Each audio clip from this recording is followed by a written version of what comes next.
intervēju no 21 kursa pārstāvi Santas Siņīts. Kā jums šodien iet? Ļoti labi. Drīz pāris jautājumus uzdot? Protams. Pirmais. Kāpēc Kāpēc nolēmu mācīties Ravāku tieši par videooperātoru? Es nolēmu mācīties, tāpēc, ka es biju skolās 2012. Un tur man ļoti patika videooperātoru joma, un tad es izdomāju, iet šo skolu. Ļoti foršs stāsts. Aizkustinoši. Kāds ir tavs atsauksmes par skolu? Man viņa diezgan ļoti patīk. Diezgan ļoti. Nekautrējies, turpini. Nekautrējies. Man viņa ļoti patīk. Ir ļoti jauka klase. Vai tu esi laimīga ar to, ka tu mācies tieši šajā skolā un pašu savu, par videooperātoru? Kāpēc mēs domāju, ka random jautājumu, kur es nebiju izdomāju?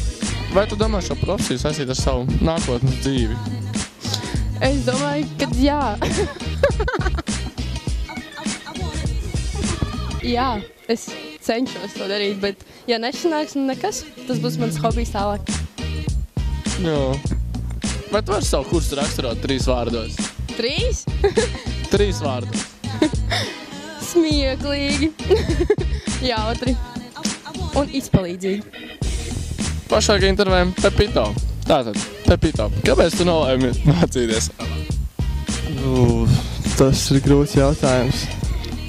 Galvenokārt es izvēlējos nākt uz Rāmu mācīties tieši dēļ videooperātoru profesijas. Tā bija tāda lieta, ko es meklēju jau labu laiku.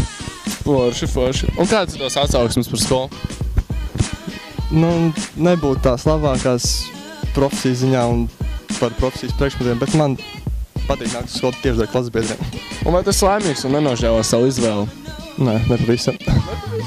Nepavisam? Labi, paldies, Pīter. Lūdzu.